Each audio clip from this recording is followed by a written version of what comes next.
heard the song Tunnel. With me is the visual director for the band Plastic Barricades. With me is Elina, tackling visual aesthetics to music. I know that's part of the game these days. Every single music that any band puts out is now usually accompanied by a music video. And that's kind of what you do. You accompany visuals to music. And I'm very excited to talk about this because it's something that people really don't understand the complexity of. How are you able to manage that? It's such an interesting dynamic. Tunnel is a song about a never-ending tunnel that does have a light in the end, so it's a very hopeful song, although it's about anxiety in many things, and I would say hopelessness that lifts once you've reached the end of the tunnel. We all have stories in our head, and sometimes those stories don't correlate to the music. And I know a lot of artists are very, not secretive, but they hold on to kind of what those interpretations are. They don't want to release that because we all will interpret that song into something different.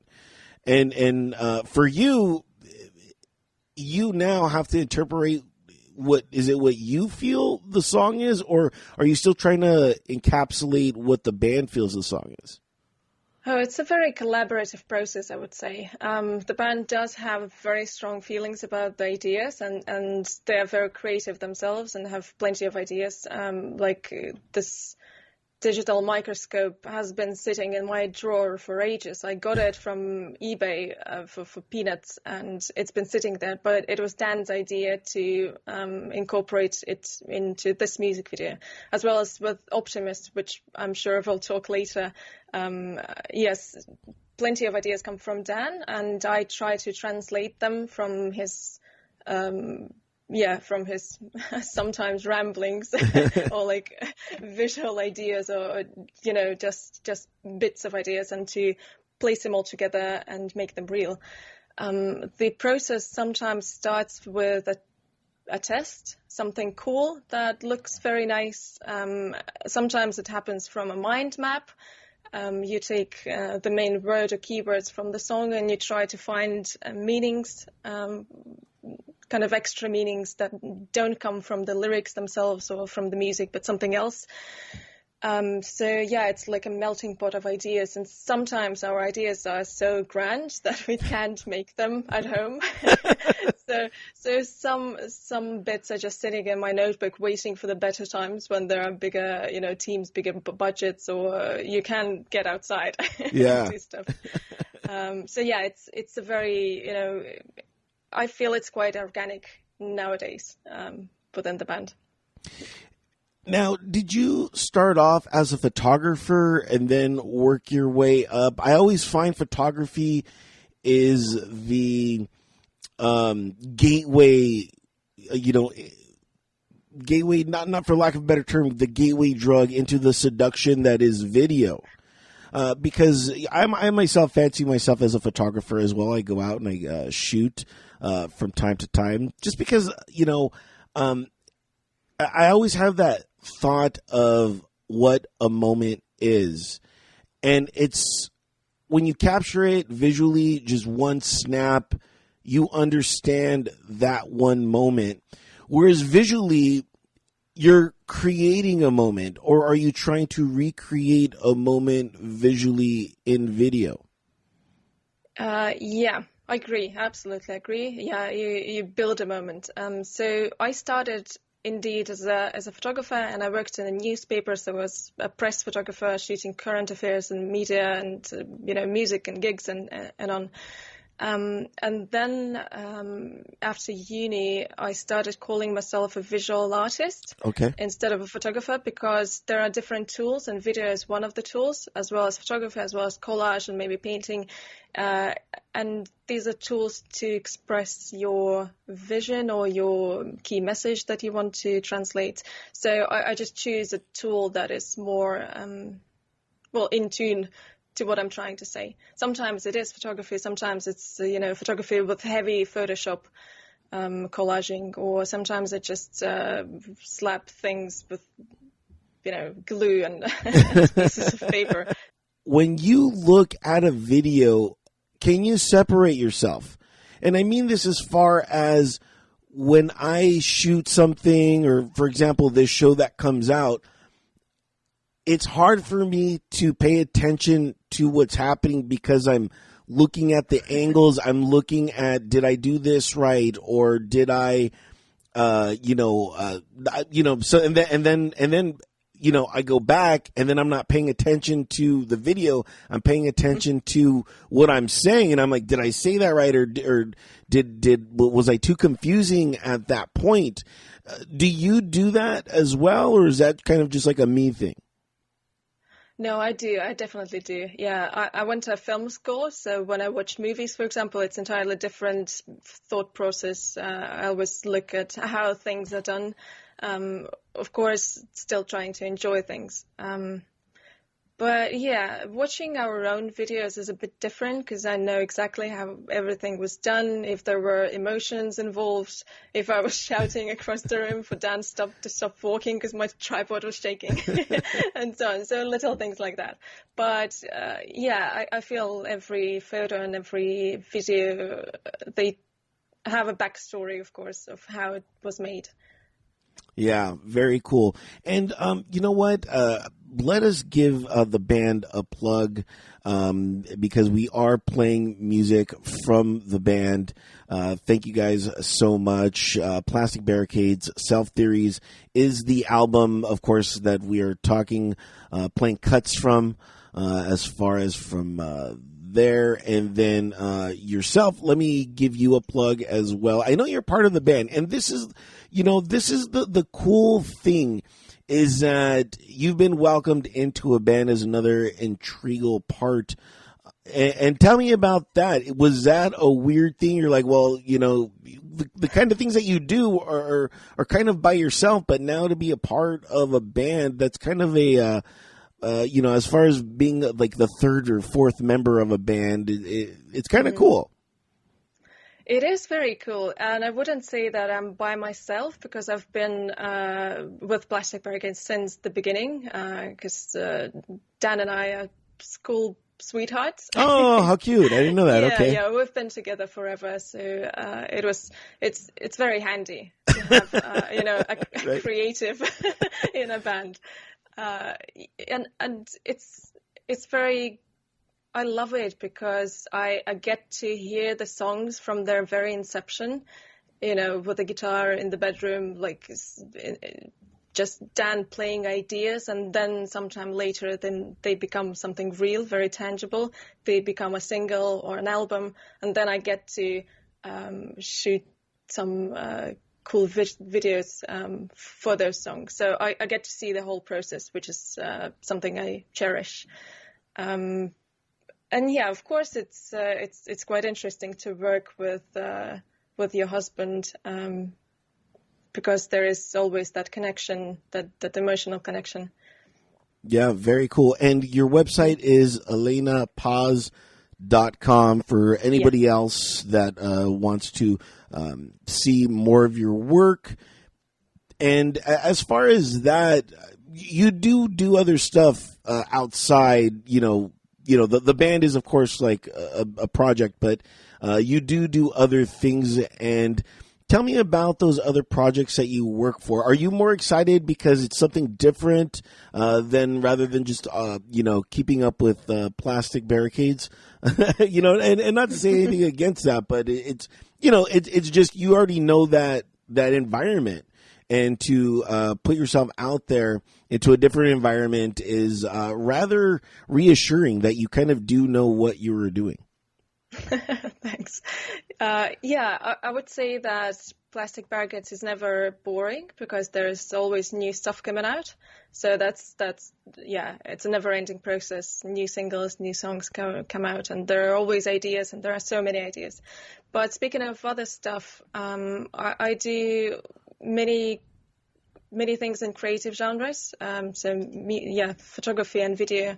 I work as a creative director in a production agency, where I it's a more commercial approach where I help brands deliver the visuals that they need, translating their briefs and creating guidelines. So it's quite interesting. I also paint, working on a new series of paintings now. So yeah, trying to keep active. Like this was made this morning. Oh wow! Just sitting there with markers and playing around. My pledge for this year was to be even more creative and just sit and do stuff without thinking. Right. Because it's quite inspiring to see other people produce things. So I want to produce things too. That's great. And are you thinking about having your own production company? Not at the moment. I'm like, well, just FYI, I think, just like we were talking before, every small step leads to a giant road, after one step, before you know it, you've already traveled a mile, and then after a mile, you've traveled 10, and before you know it, you're 100 miles deep. And, it all took place with that one first step. So I'm very excited to see more of your work as I did watch it. Now, the last song that we're going to leave with from the album Self Theories from the band Plastic Barricades, which, again, I don't think I've mentioned their website, but don't worry because I have all the links on entertheshell.com. But if you're so inclined, log on to plasticbarricades.eu, and, of course, for Elina, ElinaPaz.com. But your name is Elina Pasok, right? Pasok, yeah. It's an Estonian name. Mm-hmm. Oh, really? Okay, that's very cool. Yeah. Very cool. So make sure to go check them out, whether individually or separately. Go check them out and see what they are up to. But the last song that we are going to leave with is going to be one for the road, as I thought it was rather apropos, for this. And I got to admit, I got... what's that called? I got dizzy. That one there was a lot going on. What is it called? Motion. I think I got motion sickness on that one. You got car sick. Yeah. I did. It's one for the road. Yeah. See, double meaning. Yeah. I did get car sick, and it was crazy. I was like, I didn't know you could do that and not be in a car. It was rather intriguing, but take me through that process for this one, because it does seem rather not your vision, but the concept. If someone wants to approach me and say make one for the road, I would automatically think wheels and terrain. You didn't. you didn't. You did something completely different, which I like. Don't get me wrong. But take me through that thought process of that for that video. So yeah, One for the Road is a song about leaving things behind, traveling, trying new things, being a bit nostalgic maybe, or I don't know if there is a word for that. Being nostalgic for the things that haven't happened yet. Wow. Something like that. And the video that you have seen is made from our bits as well as from bits found in an archive. And those bits were shot by families from the 50s. So in the 50s, people got their hands on very cool transportable little film cameras, and they started shooting their families on their vacations, just real life, as in Instagram reels and feeds right now. And those reels were saved in an archive. So we took that footage, we kind of reappropriated it, added a couple of filters, recut it into an exciting way. So yeah, it's a nostalgic video about things that could have happened. Yeah, it was very cool. Last thing, and I'll let you go, but I know we're talking a lot about the music videos, but I wanted to touch real quick on all the artwork that you do for the album or albums, I should say, for the band Plastic Barricades, which again, plasticbarricades.eu. Go check them out. All the music that you're hearing, as far as audioly, on all the streaming platforms, that's all Plastic Barricades. So go check them out. But wanted to lastly talk about the artwork for the album. Is that different than creating a video? Because they're both visual, but yet I feel that they're both two separate entities. They are indeed separate entities, and they're very different in approach and in mindset. But as you can see, they're from the same universe. So we took the little house that was in the Optimist video, and I painted it white. So that's a little bit from another song. Self Theory's album artwork was, of course, very important, and I felt some pressure because I love album artwork, and flipping through the vinyls in an old shop, you have that. Album artwork is important, I feel. So I tried to have that importance in the work process. Again, it was made in very hectic situation. We're moving house, and in my living room, again, I saved some space. I was surrounded by boxes, by moving boxes, and that little set that I built in the house. I think I shared it on my Instagram. You can see the behind the scenes of the process.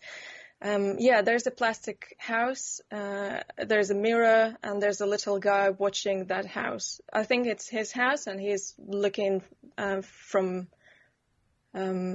afar.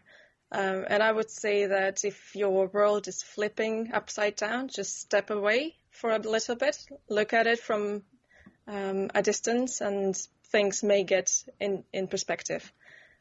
So that was my meaning around it. And also self-theory is as a psychological term is it's quite an interesting kind of theory on perspective of yourself. Self-theorist tells about two different types of people, types of perceiving the world. One type looks at them as a fixed entity, like I'm smart or I'm not. And the other type feels that they can change anything in them. So if they're not smart, they will learn and do something and excel. So being flexible is quite important. Being able to learn and being open to learning. Wow, that's you are remarkable. Oh, thank you so much. I'm so glad the band found you. And very cool. You have been absolutely a true delight to talk with. I am very glad that I'm able to put trust into people, just how musicians put trust into you for their visual aesthetics. So thank you. Yeah. So I'm glad that we were able to just kind of talk about all that stuff. So for more information, plasticbarricades.eu for the Plastic Barricades band. Make sure to go check them out. They do have an album that has been doing great, and you can stream it on Spotify and Apple, all the streaming platforms. Go out and check out Self Theories, and of course, please check out Elina and ElinaPaz.com. Elina Pasok has been my guest, and we are going to leave you now with One for the Road.